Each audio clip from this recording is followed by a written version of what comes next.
好，今集大清之聲，咦，開國資訊頻道喎，咦，好耐冇出過版噶咯，啲節目，尤其呢個大清之聲好耐啦，真係，咁啊，終於又出現啦，真係春秋二祭咁喎，呢個節目今次呢就請唔到風神啦，就請咗關二哥同大家講下大清啦，講下或者一啲虛國嘅嘢啦。今次我哋講啲咩啊，關二哥？咁啊，矚目新聞先啦，大清換皇帝啊，正式就公告啦。換皇帝，另外呢，就係講下虛國圈子萎縮嘅問題。喺呢一個鐘頭節目，大約啦，一個鐘頭節目裏面呢，就將會同大家探討呢啲嘅嘢啦。好，首先打入主題先。大清又換皇帝咯喎。我經歷過佢哋換過兩屆啦，我經歷過。紹興換大治一屆啦，今次大治換呢個溥偉一屆啦。喂，點睇啊？會唔會我哋喺紹興嘅時代，佢就長啦，在位長，進步就好多嘅。大治嚟講咧就平啦，唔叫做話太大起大跌咁啦。總之都係平，又冇咩太大嘅進步啦。咁只係話穩定啦。咁但係轉下溥偉咯，有冇啲咩期望咁啊？睇個勢。呢個問題呢，就第一啦，其實最大問題，即係佢哋話換皇帝嘅動機呢，就係因為大治唔係成日上到嚟，咁變咗就即係大治好多操作就唔係佢自己做嘅，有啲人幫佢做咁樣啦，有啲嘅操作，譬如化聖旨啊，或者批下奏摺嗰啲，有啲嘢佢唔係親自做嘅，佢揾啲人幫佢做咁樣啦，咁變咗就好大嘅問題就係你如果繼續擺大治，即係佢哋話佢哋內部所講嗰諗法就係，如果你繼續擺大治喺度，咁你個論壇站長寫咗佢嘅名，但係啲會員嗰啲或者官員又揾唔到佢傾偈，幾重視，有冤就無路訴。我發現都幾重視嘅，即係大家嚟講就係成日覺得好似黃明咁。我想翻嚟啦，我翻頭嫁啦，啲人就會覺得我係壇主，所以樣嘢都會係啊，其實佢哋好多嘢會你咁係啊，佢哋好多嘢要揾壇主傾㗎嘛。但係我成日強調一樣嘢，壇主唔係我揸大鎖匙，都係公保喎，唔係我喎，點解你成日揾我嘅？但係大清嗰個 case 唔同，大清嗰個 case 就即係壇主嘅角色地位好重要㗎喎，因為我哋又唔係民主憲政㗎嘛，我哋擺明君主專制㗎嘛，咁變咗就君主專制嘅時候就變咗站長就好多嘢係佢決定咗，佢發個公告就係噶啦嘛，使乜同佢講咁多啫？等太和殿嗰啲嘢，你包曹操供，最終都係皇帝話係啦，皇帝話點噶啦，領班都要聽皇帝講噶，係嘛？即係領班同皇明嘅首相係唔同噶嘛，個制度係好唔一樣噶嘛，領班根本一個秘書嚟啫嘛，根本就係類似咁嘅角色啦。咁變咗，但係而家大治皇帝係一個虛位嘅喎，呢個人唔存在，唔知先遊咗去邊嘅喎。咁你啲人仔有冤無路訴，揾唔到壇主，咁下面啲人點 work 咧？咁變到呢個問題出現咗好大啦。於是佢哋領班話我要上呈嘅喎。係啦，即係揾領班又話揸唔到飛噶嘛，即係有領班唔係識大個，係啦。問下老頂先。係啦，同埋就算佢話佢自己揸飛豬啊，你都唔信啦。即係你啲人都係啦，都唔敢信。老頂都冇出聲，你話你係咯，咁我唔信喎。如果老頂話唔得，咁點算啊？係啦，咁變咗佢哋就覺得有需要咧，就揾一個真係會上嚟嘅人去做新嘅皇帝啦。咁但係最大問題，佢哋換咗呢位溥偉王子啦，咁又講真係來歷不明，本身就冇乜民望咁喎。係啊，本身溥偉王子以前叫醒咩啊？唔記得啦，唔係。醒唔定醒唔記得，我唔識分啊！其實嗰兩個王子，我哋都唔識分。冇啦，兩個仔醒，即係大治皇帝有名義上兩個仔噶嘛，我分唔到邊兩個其實，而家好似多第三個。咁我唔記得啲王子邊打邊個。咁而家換改名溥偉之後啦，咁佢做皇帝，但問題即係我話晒都係前任協辦，我都記唔到邊個大王子、二王子邊打邊個，甚至連佢嘅名義上個阿媽。即係皇貴妃，其實都分唔到大仔二仔係邊個嘅時候，咁你叫一般嘅民眾心目中，即係溥偉王子，你嘅個民望我要有幾大咧？你同大治皇帝做皇帝唔同喎，佢係侯小夢咁樣一路上嚟領班咁樣去用翻同一個人嘅一個同一個威望去上去噶嘛。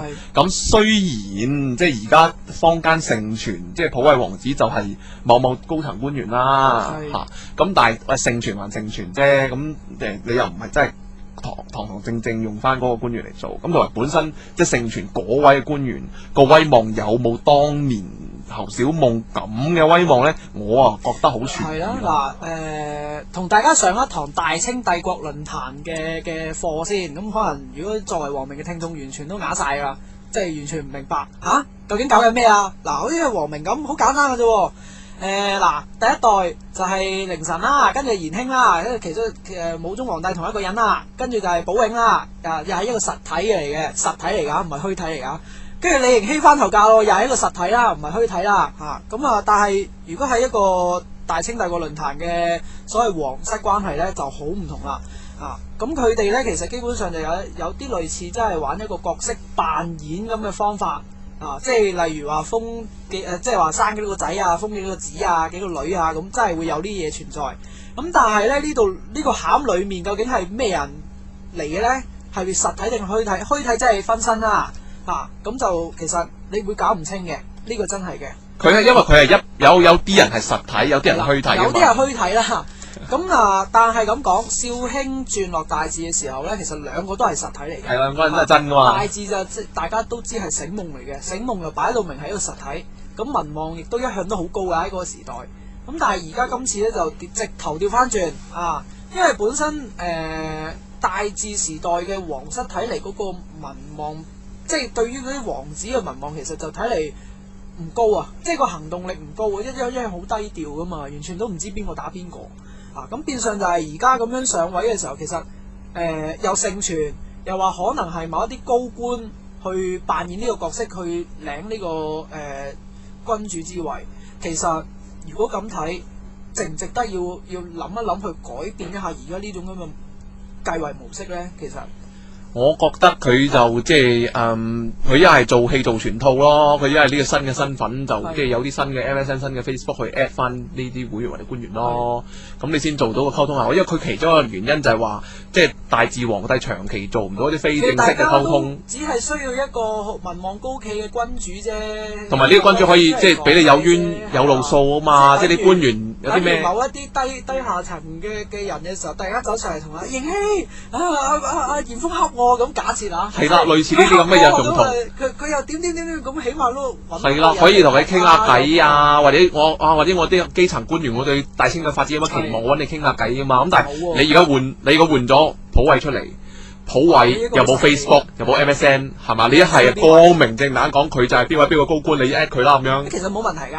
咁樣過渡嗱，你一係光明正大話係邊個高官，跟住佢 at 佢咯，係啊，係嘛？咁佢你都有個路聽。咁問題就點解要咁樣去特登又要整個普惠呢個名出嚟？我覺得就如果佢想用翻當時開落嘅王子嘅 account 咁樣看似順理成章啲，即係長子繼位咁樣，我覺得無可厚非嘅。咁但係你一係做戲做全套咯，你啲新王子咪開埋 Facebook 開埋 MSN 咯，或者直情認你係邊個，你咪 at 翻我咯。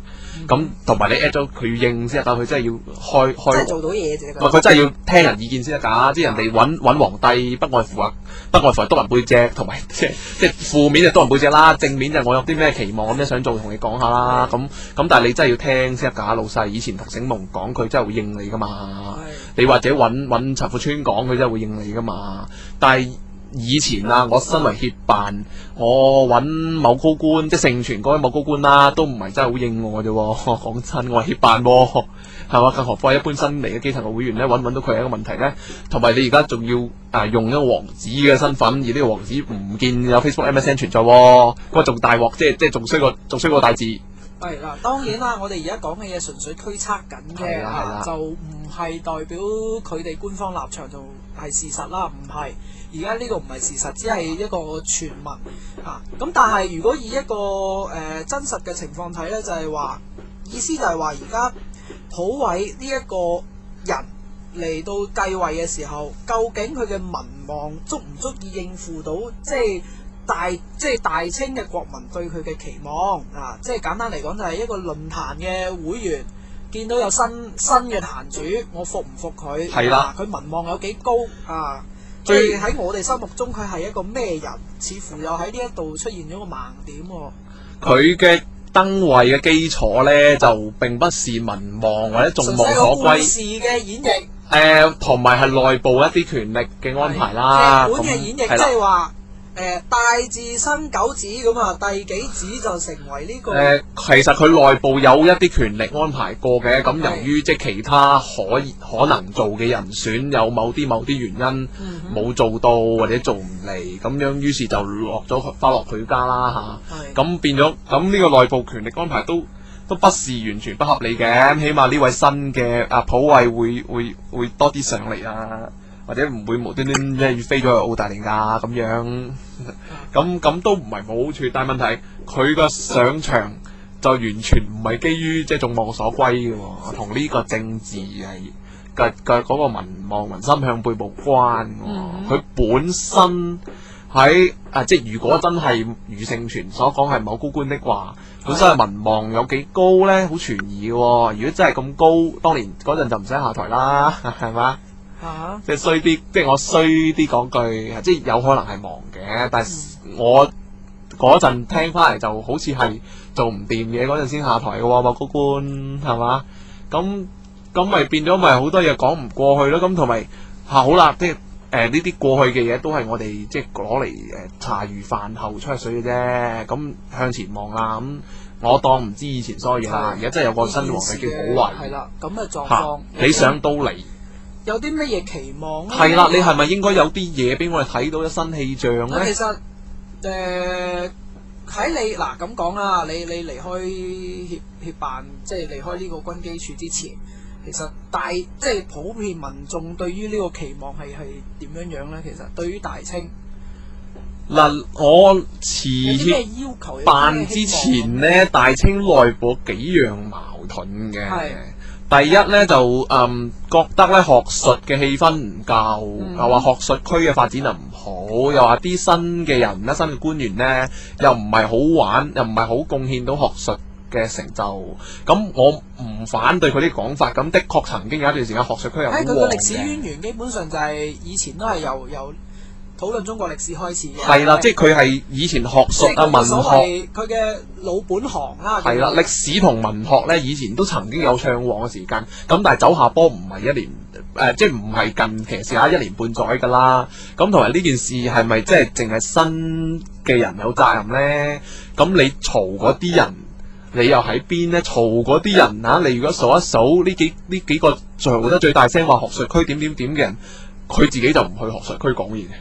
冇乜創作發表嘅，即係好似呢個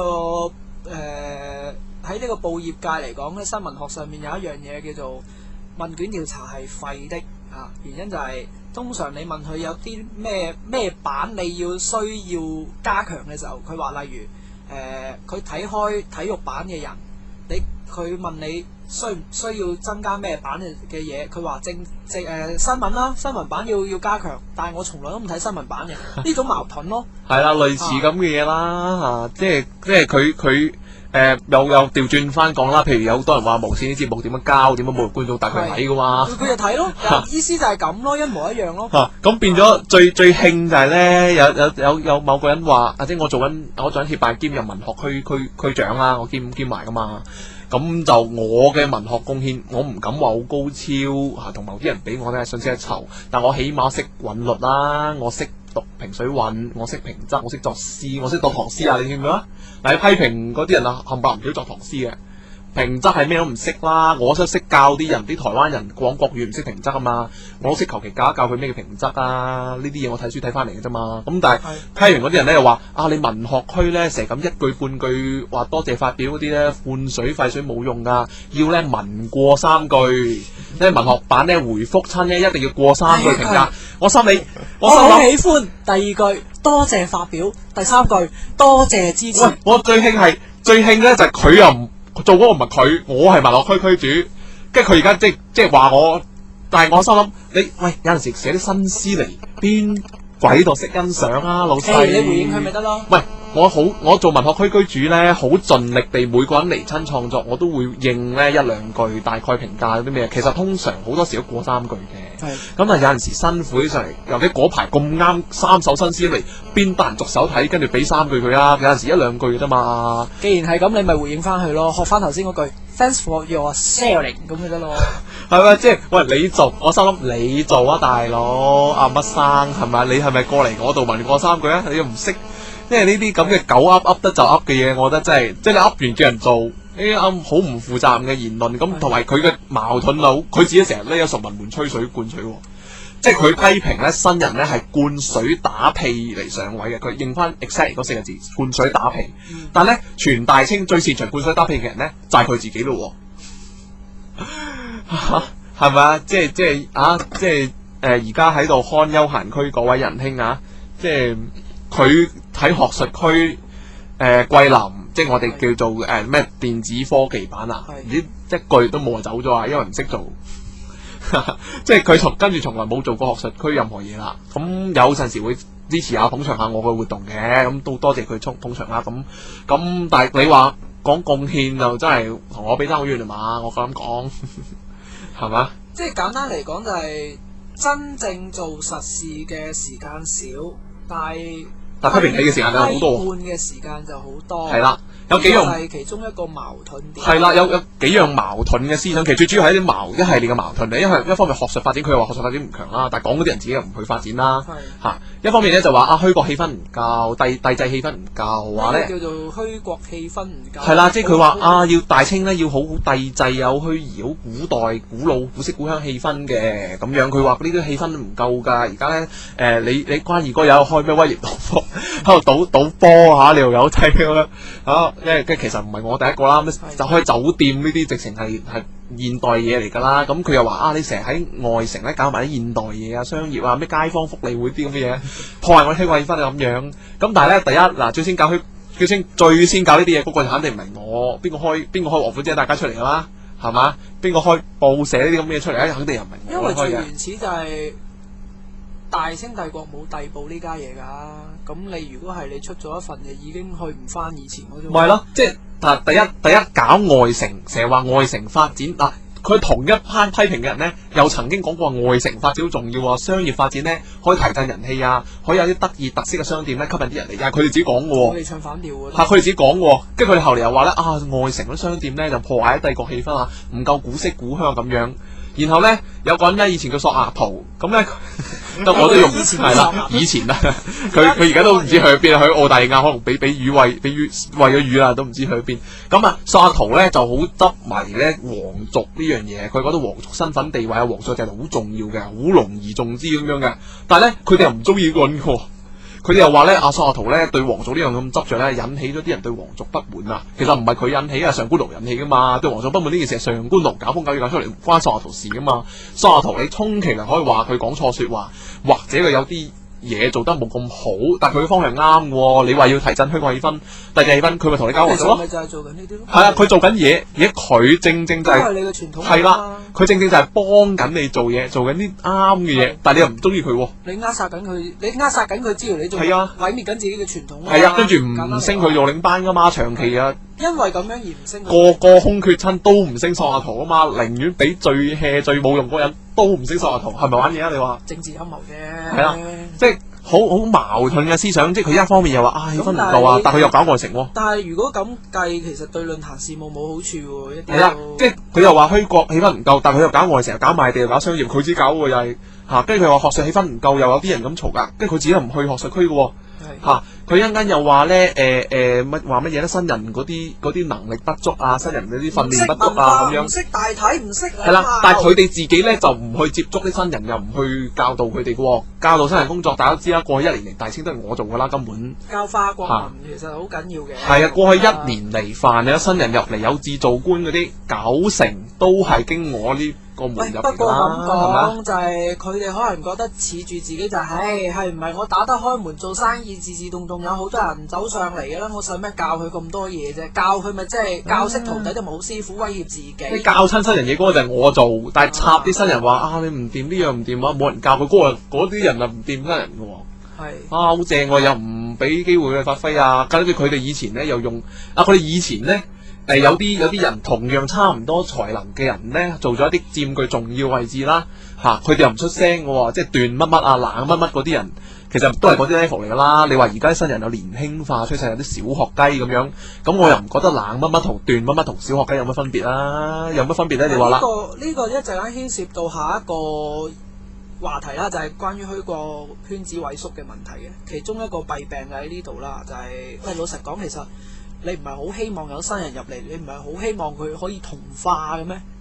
應該，但係點解反而會有咁樣咁矛盾？係啦，所以我翻去講翻新皇帝嘅問題，就係新皇帝就有冇一個能力可以咁樣去駕馭到？就係喂，你班舊人嘅你班大佬文化嘅嘢，我而家要壓住你啊！應該盡量俾多啲機會啲新人呢。始終難聽呢句，你同我都有老嘅一日啊！遲早有一日你結婚生仔，你唔得閒處理呢啲嘢嘅時候，論壇事務係咪要掉俾人做啊？咁同埋佢呢，我覺得新皇帝根本由攝政開始就要着手解決呢幾個矛盾啊嘛。究竟你學術氣氛加唔加強先？咁嘅外城嗰啲嘢加唔加強呢？咁你引啲乜嘢？係啦，你帝制皇族加唔加強呢？你係加強帝制氣氛，唔該你皇族嚟維護翻一個傳統，好似皇明咁基本傳統需要就算數啦。咁你如果係你咪咁咯。你咪定清楚啲嘅方向，你覺得邊樣唔夠，你真係要做先得㗎。你又唔好打壓啲做嘅人，做嗰陣你又打壓佢。想做你就打壓佢，係啦。做嗰啲你又話佢唔做。係啦，就好正喎，真係幫你解決呢啲問題，佢哋又唔中意喎。OK，咁如果咁樣睇就睇嚟睇去咧，就即係話。